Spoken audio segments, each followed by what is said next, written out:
listening to Talking Law, the podcast where business owners just like you discover how to avoid legal landmines and build value using smart legal tips.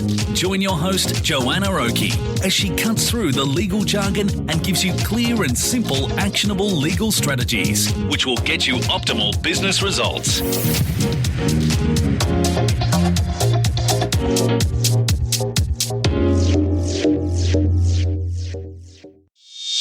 Paul Dunn, I just want to say, first of all, an absolutely massive thank you for coming on to the podcast today. I am beyond excited to speak with you. Well, that makes two of us, Jen. I feel honoured and privileged to be here, and so thank you for inviting me. And equally, thank you for you, whoever you are, listening to us right now. Thank you for taking time to do that. I'm really looking forward to sharing some things that might make a difference. Oh, absolutely. Absolutely. And make a difference, you do, Paul, every day. I guess firstly, a shout out. I'm super excited because everything that we're talking about today, we're going to be able to dig into a lot deeper in our Buy, Grow, Sell Summit that we have coming up really soon. And don't worry if you miss it, because you'll be able to watch an on-demand version via the show notes as well. But Paul, I just want to preface our discussion by saying that you and Masami and B1G1 have made a fundamental impact on the joy that I get out of my business. And I feel I had been, I got to this point in business after a while where I just wondered, gosh, there didn't feel depth in it, not the depth that I was after. And I wanted to get involved in feeling like we were doing something that was greater than, I've always been driven by providing massive value for our clients. That's always been, critical to everything that I do, value for our staff. But I felt that it could be broader than that. And through B1G1, I found, this great depth that I hadn't had before in business. And so firstly, massive thank you for giving me renewed love for business as a whole, to be able to look at it in a different way, I guess. Well, thank you. That is very humbling, and it's so lovely to hear you use the word depth, because a few years ago I used to tell this story. It was a very common story of people would, because of the great growth in entrepreneurship. And so, by the way, did I tell you I'm looking forward to the summit? Did I tell you that? Because there can be so many insights there, as you get with great people and stuff. But anyway, because people would had high salaries and all that kind of stuff, and seemingly everything they wanted, but we knew that there was that thing going on where, and maybe this is the sort of thing you were describing, where, you get home, you put your head on the pillow, and at some point you go, is that all there is? and the great answer is, well, no, there's actually, as you were saying, there's actually so much more. And now, of course, that with the pandemic and so on, that shows itself, I think, in other ways. It shows us, you used the word joy before, it shows us not experiencing that to the same level. And sometimes we kind of go into our cave and cut off and all of that kind of stuff because we think it's all about us, but it's actually not all about us. It's actually about something much bigger than us, that depth thing that you talk about. And then when you get that, it really does, as you say, change, the very core. You're there, the business owner, at the center of it. But when that core kind of gets, as it were, sort of a magnetism about it, then guess what? You start to attract new team members, you start to attract new clients, and so on. And it becomes a virtuous cycle as opposed to a vicious cycle. That's so true. And I find, my personal experience has been that the involvement with B1G1 also extends to the community that I've met. Yeah, and right. it's very enriching to be surrounded by, and I regularly talk to people in the community now. And I just feel this depth of relationship and connection with, people in my network that is directly attributable to connection to B1G1 and the community through it. This podcast is brought to you by B1G1. Not really, but it's so nice of you to mention that. But in what you just said, there's some. I think there's some real magic. I remember listening to an interview with this is pre-pandemic, right? But I remember listening to this interview with Jeff Bezos, he of Amazon and space shop fame, and who knows what else fame. And the interviewer said. And this was, like I said, it was like 2.5 years ago. And the interviewer says, Jeff, by the way, wouldn't it be great to be on first name terms? Like Jeff. Yeah. so Jeff, and there's, it's in front of a big audience, right? So he says, Jeff said, well, here you are, Amazon's doing all of this kind of stuff. And he said, so I'm wondering, what advice do you give your marketing department now? And with emphasis on the now. Mm. And Bezos looks at him and he says, well, it's the same advice that I gave them at day one, right? And in other words, nothing changed about that advice. And the interviewer's going, oh, really? and so he says, well, what was the advice? And Bezos said, he actually said two things, but the one thing that I want to pull out of it is this. He said, we need to remember that people have this fundamental desire to belong. Yeah. Another way of saying that is to connect, right? That's another way of saying the same thing. And so one thing that's happened as a result of, the pandemic and everything else, there's no denying anymore that you can't escape it. We are all connected. We really, really are all connected. And once you see your business in a way that it's providing in these times of uncertainty, that what it's doing, it's providing certainty to which people can belong. And by the way, one of the ways you do that is by making sure, as you said a moment ago, that the business is about more than you. It's about something bigger than you. So people feel great about being a part of it and sharing in that whole thing. For example, I had a call the other day from, I say the other day, that's an exaggeration. It was 4 months ago. But anyway, it was so and it's from this woman, and her first name is Kirsten, and she runs this now very large company that makes these really innovative plastic containers. And it turns out that because now people need more storage and all of that kind of stuff, these innovative plastic containers are, really sought after. And she's the only one who's got the sort of technology to make these things. So her business is boomed.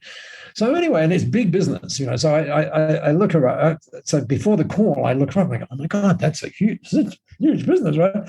So I say to her, Kirsten, could I just ask, how did you come to give us a call at B1G1? She said, that's interesting.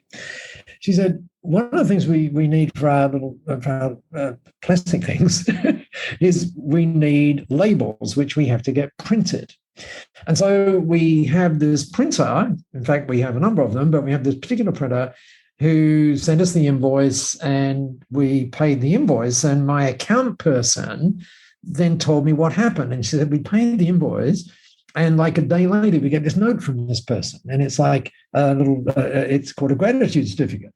And it says, I really want to thank you for paying the bill for the printing. And as a result of that, I can't remember exactly what it said, but it was something like, 17 kids got access to education, 3 trees were planted, and we support, something else. And the woman in accounts goes, oh my God. And she takes it to Kirsten and she says, look at this. And Kirsten says, which gets back to the point that you were making earlier on, Kirsten said, and she told me this on the phone, she said, when I saw it, I said, oh my God, I've been looking to do something like this for years and never been able to find it.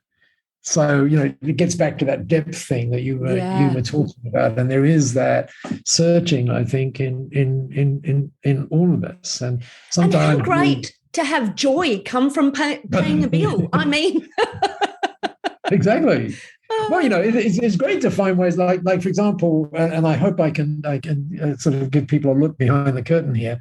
And that is, we're recording this on Zoom, right? So this is on Zoom. Yeah. And so one of the things that B1G1 allows you to do, and it really, and this, but it just makes it, instead of, choosing a charity or something to support. No, you don't do that. What you do is you find things that happen in your business, and then you link that to making really super duper impacts. So, for example, it happens that just because you and I are on Zoom, 15 kids are getting access to education just because you and I are on Zoom. And even better, it's happening automatically. I don't have to count it or anything like that, because the B1G1 links with 3,500 other apps out there, so you can make it really easy to do this, and it just changes the way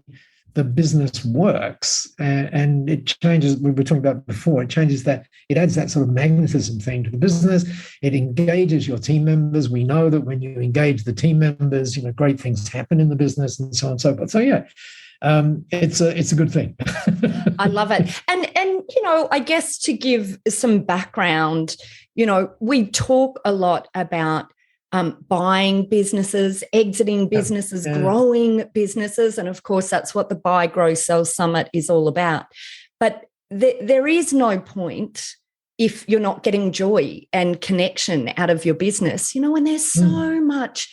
I see business owners all the time at the moment in overwhelm. There's exhaustion out of the business. Growing a business can feel like hard work sometimes. It can feel like you're in the trenches. It can feel like there's fires that you're needing to fight all the time. And I think the message, the reminder that that there's something bigger that you're creating out of your business can make the journey more joyful and easier. Oh, totally. In fact, let's see, when was this? This one was about 6 months ago. And one of our members, her name is Karen. She happens to be up on the Sunshine Coast in Queensland. And I remember when she joined us in B1G1, which was like yonks ago, and she had just established this tiny little retail business, and I mean tiny. And it was selling clothing, which was done in a very sustainable manner out of Thailand. And so anyway, so she has a little thing in the shopping center, and one day the shopping center management says, this is very interesting. A lot of people coming to your business, because she was also B1G1 at that point.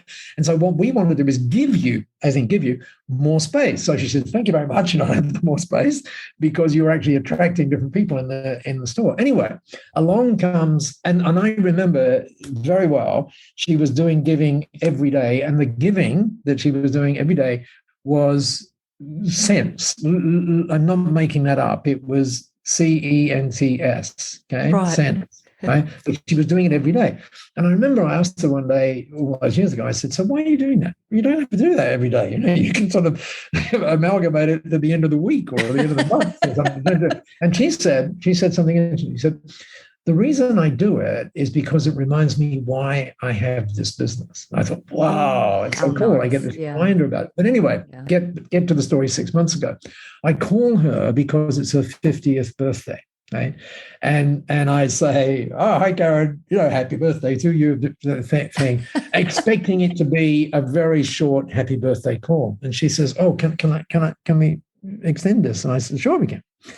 And I said, so anyway, she tells me the story. She says, you know what, Paul, that when with the retail thing that happened and everything else, as you know, I had to, or decided to go full on in terms of, Shopifying my business and e-commercing my business and everything. And I said, yeah, I remember all of that. And you were telling me it was going well. She said, well, it's more than well.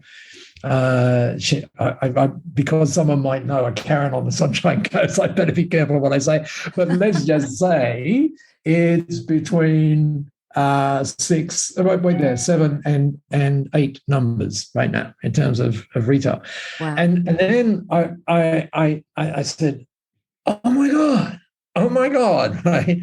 And I said, so how have you done that? She said, well, sometimes I feel really ashamed. And I said, really? Why? She says, well, you know how all the business coaches, prick up your ears, business coaches, they all say, and I get the reason they say it, that we've got to have goals. We do 4-month sprints and, all of that sort of stuff. And we need to check revenues and everything else. She said, the reason I feel somewhat like imposter sometimes is because I've never done that in my life. And I said, oh, really? And she said, it's true. She said, no. She said, but I have had a goal. And I said, okay, well, what's the goal? And she says, only to do things that bring me joy. Oh, isn't that sweet? Wow. Isn't that such a cool thing? There you go. Yeah? The secret to success. and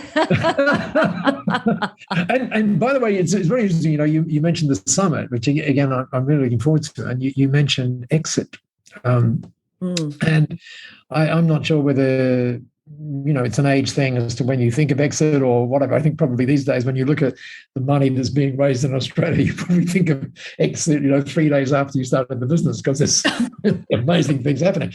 But what's really interesting is that, and Deloitte, can I mention like a name? Like absolutely, yeah, Deloitte, go for it. Yeah. Even though this might make them sponsor the podcast, you never know. So, so they did a study on this whole thing about what happens when you are standing for something bigger than yourself. By the way, we see 2 distinctly different sorts of businesses now. One I used to call ordinary, and that's the businesses that don't get the massive change that has been going on in our world. They just don't get it, and there's all sorts of things they do which indicate that. And then there's another group of businesses that do get it. And so what we see that they've done is they've moved from being standard, i.e. ordinary, from standard to stand out. And here's the really interesting thing. From standard to stand out because they stand for something bigger than themselves, which is that whole thing, going back to what you were saying about depth. But anyway, getting back to Deloitte.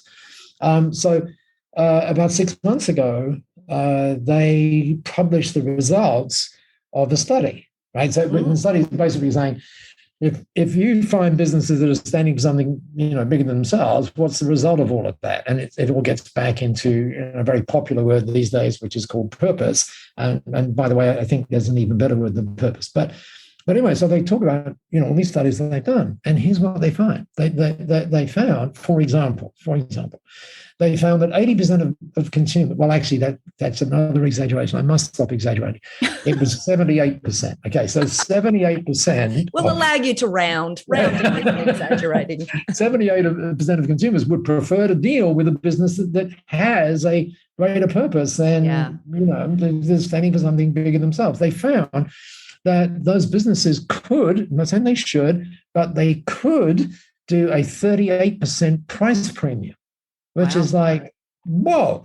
They found that 50% of people would actually work for those companies for less salary, which is also interesting. But the thing that's really, really, really made my sort of eyes pop out was they also said, what happens on exit? Okay? And here's what they found. This is like a hugely important number. They found that on exit, businesses that were standing for something, that had something bigger than themselves going, businesses that were on purpose, if you like, they found that they on exit, the EBITDA was 4 times greater. 4 times. Wow. Greater. Which is like, wow. Whoa. Let's assume they got it half wrong. It's still 2 times. Right? So, I love that. What a great statistic. Isn't that fabulous? Isn't that a good one? Yeah, it's a good one. There's more where that comes from, but it's a good one. Yeah. And then the other thing that I think is really interesting in that is that there are these people. There's a word for people that study this, which is what's been the word of the year. Like like at the end of the pandemic, they said that the most used phrase in the world was "you're on mute." That's the most used phrase. Anyway, seriously. But anyway, the whole thing around purpose was becoming really interesting. But more interestingly than that, so the CEO's going, well, we've got to be on purpose. We've got to be on purpose. So what tends to happen, can happen, is that they get together and they have a retreat. I would much prefer they call those things forwards, but they call them retreats. and so here they are, sitting around thinking that say, we need a statement, we need a mission statement, and I'm not sure whether it's a mission or a vision, but we need something,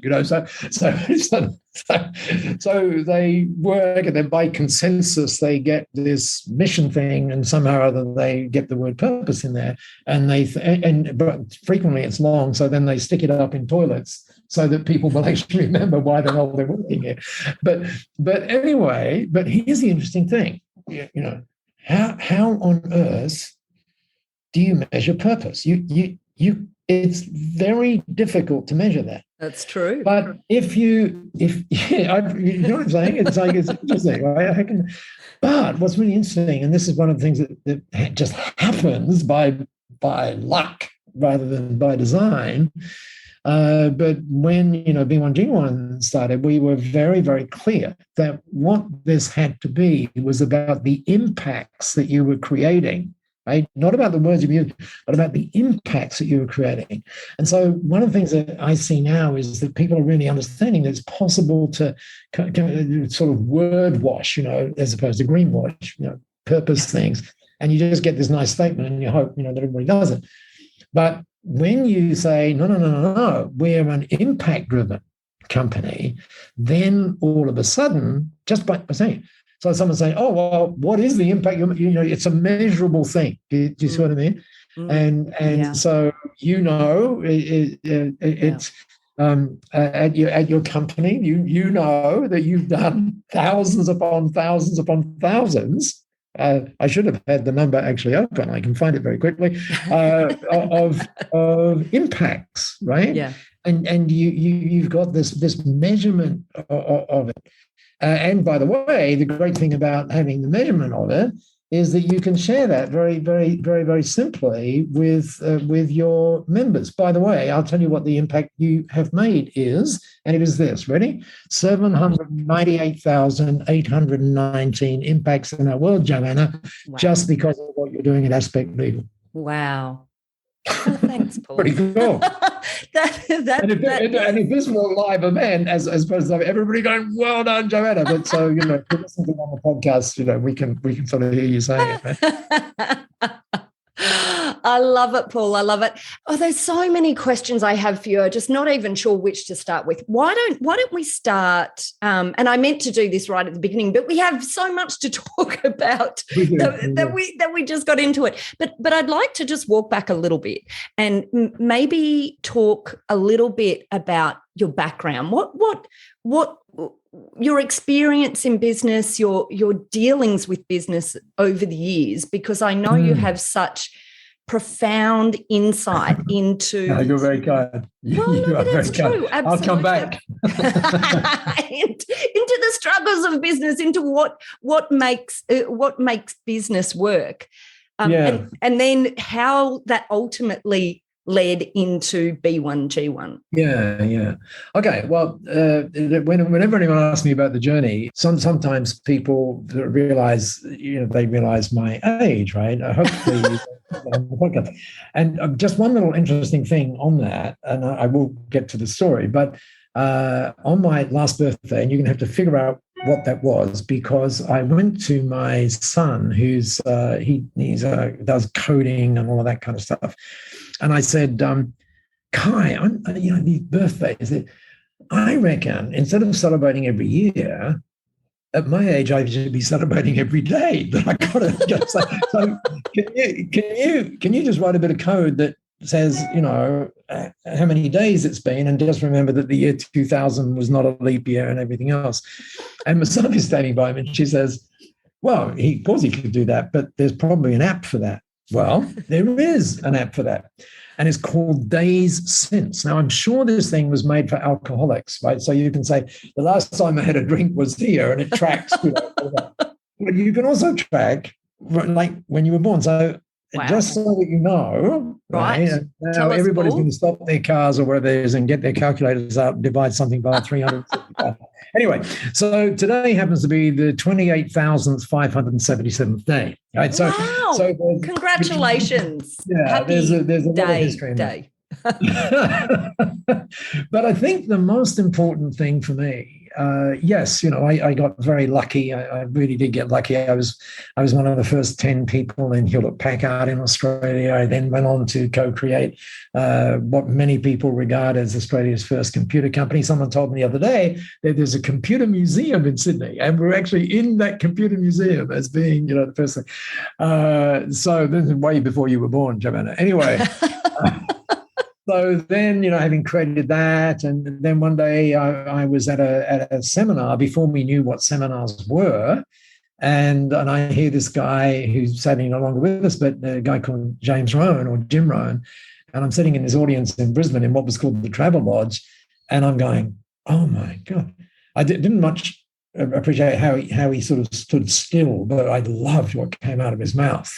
And so I remember I called up my colleagues in the computer company and I said, by the way, that's it, I'm out of here. And they said, could you give us a little bit more warning than that? And so I said, okay, this was on December the 6th, one particular year, 1980 actually. And so on the 1st of April, an interesting date, of 1981, I decided that there was something inside me that I could share about that journey. And so I created a thing called Results Corporation, and we had 23,000 small to medium scale businesses that we were doing the marketing and everything for, which was like incredible.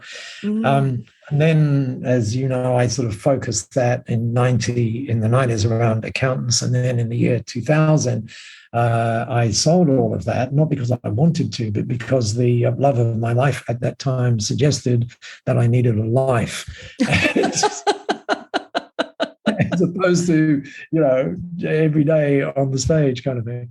But obviously, and the idea was that, I would go to France, which is what happened, and I would, quote unquote, retire. Well, that was just really difficult. There's no way I could do that because I was curious about what happens. Right? So anyway, let me get to the crucial point of this point. And I was in 2007. I was actually 2006. I was in Bangalore, and I was at this particular event, and I was there as a participant. I wasn't there for anything else, and I wasn't speaking, as it were. And something happened at that event, because at that event, if someone would have asked me, so what's the secret? What's the secret to business? I would have said, well, if there's a secret, this is what I've done. There's only two things. And they said, what are those two things? And I said, well, the first one is to add enormous value to the people that you're privileged to serve. That's got to be the driver. It's all about the outcomes, not about the inputs. It's the driver. It's all of that. And then I said, the second thing is, and have fun. That's it. And so for all of those years, those have been the only two things. And then something happened, which is, a long story, but something happened, and it was as a result of a couple of years before that, which was the tsunami. You may remember in 2004, and on Christmas Day, I should say.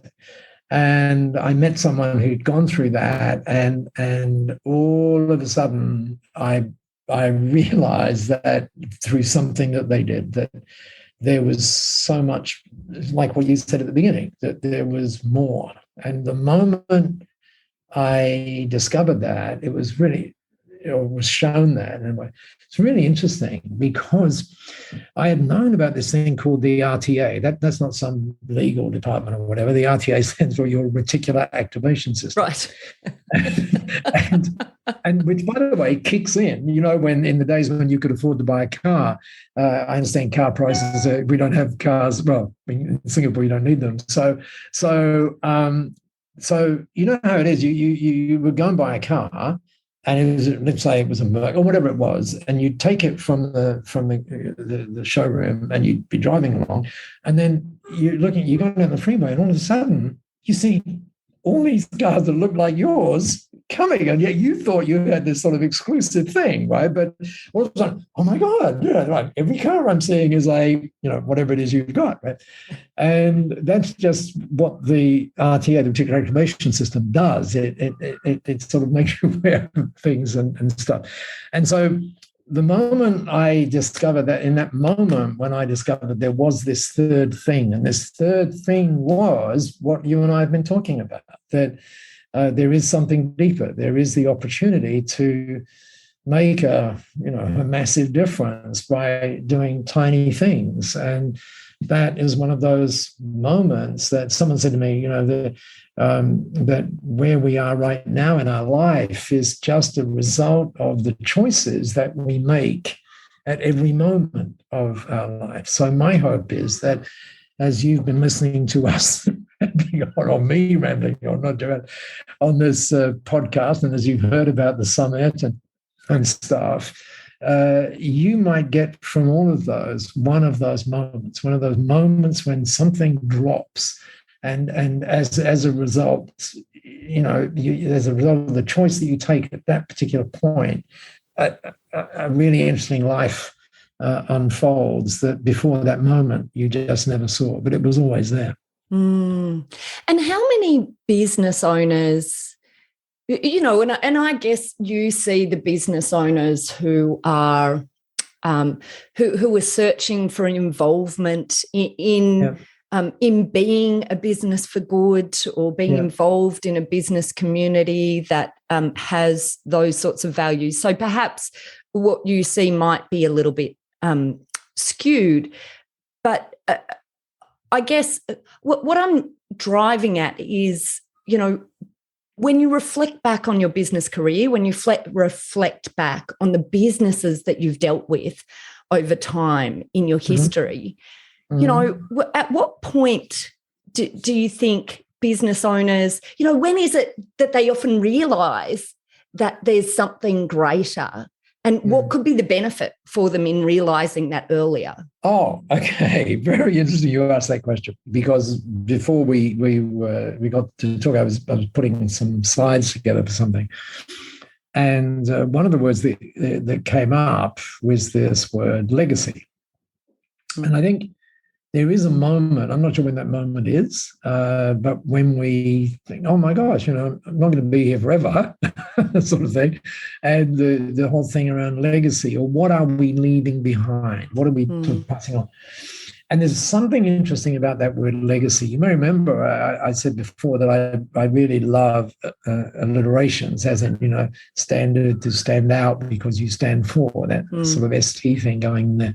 And so when I think of legacy, what most people do is they think of it as leaving a legacy, right? So in other words, it's way out there, hopefully a long way away, right? But here's the interesting thing. With legacy, it's one of those things that you don't have a choice about. You are going to leave one, right? You don't have a choice. You are going to leave one. But what you have a choice on is, what does it look like? That's what you have a choice on. And so, is it a legacy of consumption, or is it a legacy of contribution? Now, when you think about that, you start to think about the alliteration around that, you then realize that instead of thinking about leaving a legacy, why don't we think about living one? Instead of leaving it, why don't we think of living one? And why don't we think of that every second, every day, right? And then when you think about living one, so you've got, then you think, oh, actually, and basically, Joanna, it's exactly what you're doing.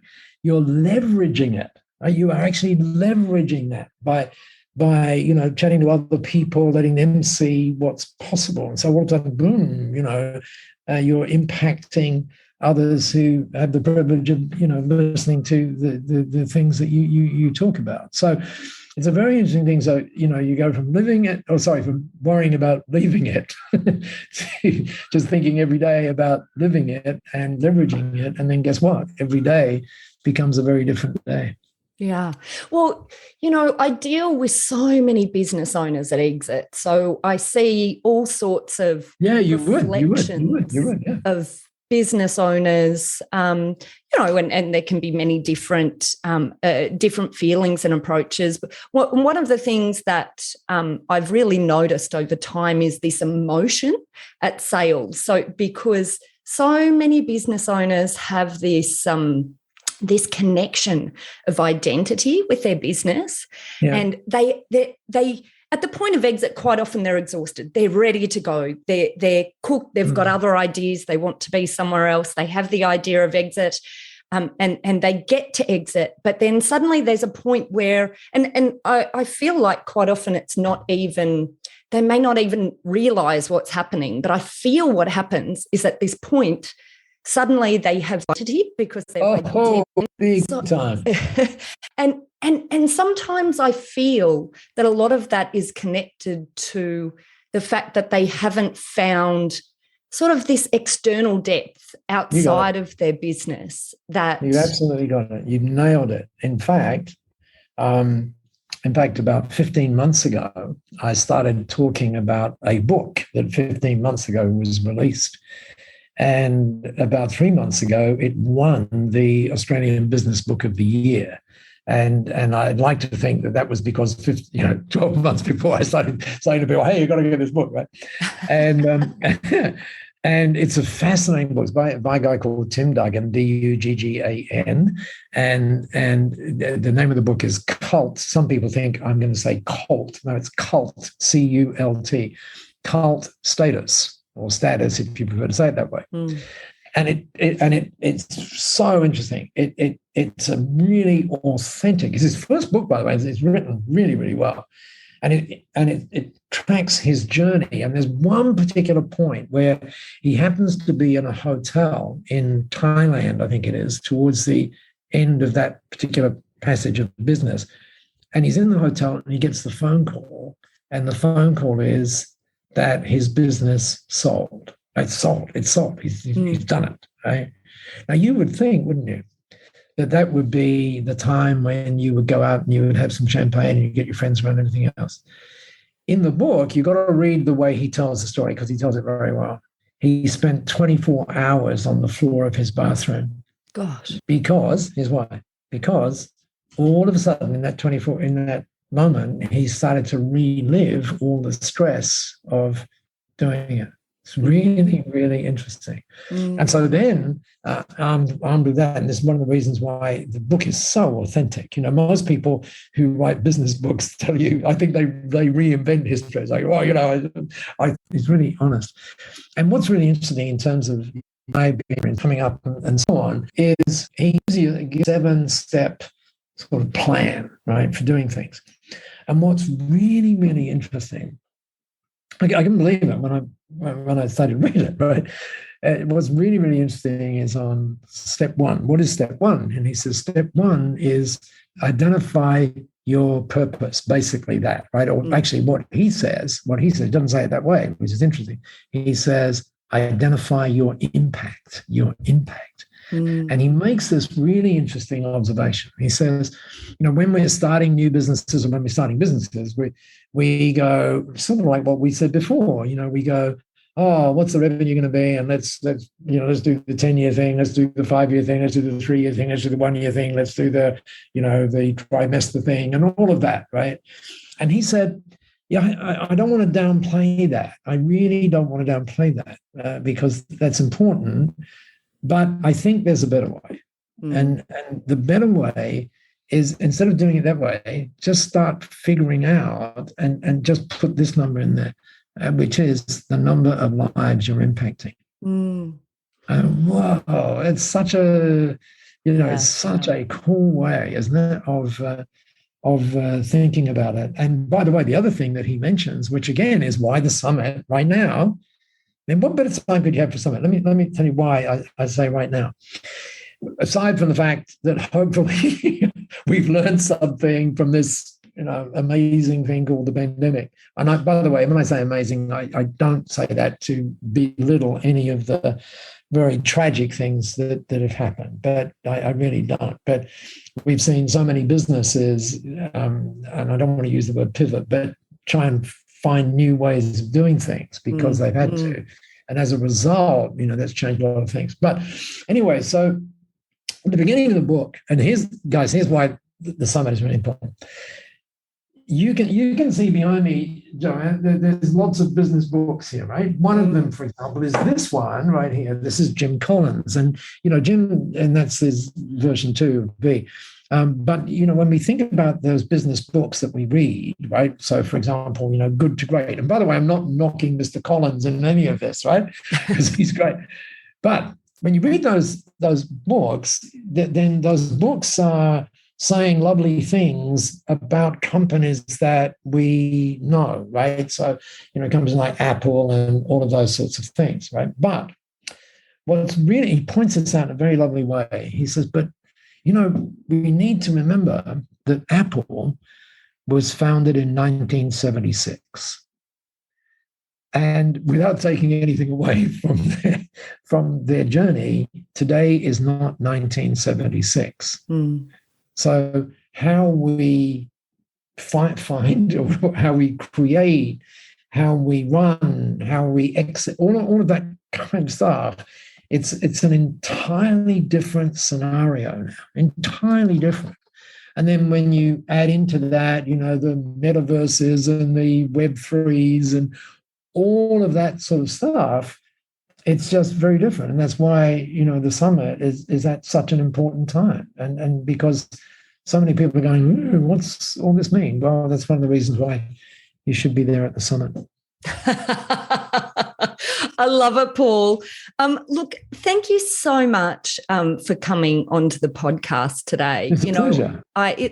It's such an important topic. The whole point for the summit, and indeed the whole reason I love the areas of law that we work in, buying, growing, selling businesses, is because, I see that sometimes business owners do things in a way that makes things more difficult and that creates stress for them, as they're trying. Business is such a beautiful thing. It can create such innovation, but it can also create a lot of stress. And sometimes, there's slightly easier ways, but I think the message that I really, really, am so grateful to have connected to, and that I really wanted to be able to share with our listeners today with you, was that it's not just about the mechanics of business. It's not just about your multiple at exit, even though they're all the things that we go through. It's also about finding depth and finding the way to love what you do, but also to create, a legacy that you're proud of, and to find your people. That's that's another thing. But I guess it's this depth and purpose. Here's the interesting thing, right? When you find all of that, and you put it very well. But guess what? You move from, it's such an important thing to say, you move from having to push the message out, right, all the sort of push things that we do and everything else, to sort of like pulling, whereas you don't even pull. It's just, you become more attractive, you just have more presence. I love it, Paul. Thank you so much for coming onto the podcast today. It's a pleasure. Well, that's it for this episode. I just loved this episode with Paul Dunn. I loved his idea of being able to focus rather than on how to live and leverage a legacy. I loved his idea of true success to be found in understanding the number of people your business impacts rather than simply focusing on a multiple at exit. And I also loved his secret to business success, where he talked about adding enormous value, having fun, and the third element of making a difference. Such a fabulous episode. And look, if you'd like to find out more about B1G1 that Paul and I were talking about in this episode, just head to B1G1.com. That's B and the numeral 1, G and numeral 1.com. Or head over to our website and hit the impact page and you'll find a link to B1G1 there. It's such an easy thing to get involved in. There's some great videos on the B1G1 website that talk about what B1G1 does and how you can easily get involved yourself. And I thought it was a really good point that Paul made about the ability to make a difference by doing small things. And I think that's the thing many business owners forget. They often think that their time of making contribution in the community will come when they have time and money on their side, as opposed to when they're growing the business, focusing all of their time and capital on that growth of the business. And B1G1 is such a fantastic example of how you can start to make small changes, no matter, and small contributions, small impacts, no matter where you are in your business, no matter how much time you have, no matter how much access to capital you have. It's the way that you can really implement the concept of starting with small. Okay, and of course, Paul and I talked about the Buy, Grow, Sell Summit, which I'm really excited to tell you is running in just a few weeks, or depending on when you're listening to this, in order to register for Buy, Grow, Sell Summit and hear our plethora of amazing speakers, including the one and only Paul Dunn and many, many other fabulous speakers. Head to Buy, Grow, Sell Summit.com, where you'll be able to register for the summit, or you'll find the link to B1G1 and the Buy, Grow, Sell Summit in our show notes. Well, that's it for this episode. I just want to say a massive thank you to you, for the listener, for coming along today. I really enjoyed this episode with Paul. I really hope you enjoyed listening to it as well. Well, thanks again for listening in. We'll see you next time on Talking Law, a podcast proudly brought to you by our commercial legal practice, Aspect Legal. See you next time.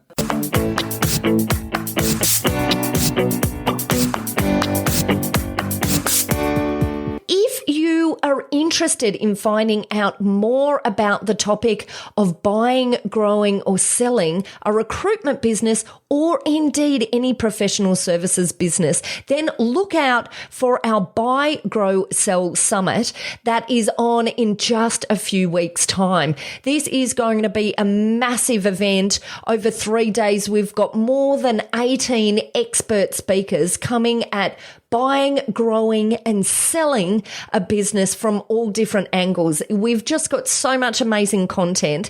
And if you want to find out how to register, then check out the show notes at the bottom of this page and on our website. Thanks for listening to Talking Law. Tune in next time for more smart legal tips and tricks to keep you clear of those legal landmines. If you want to get a download of today's show notes, head over to talkinglaw.com.au. Information in this podcast is general in nature, not legal advice. If you want advice for your business, visit talkinglaw.com.au.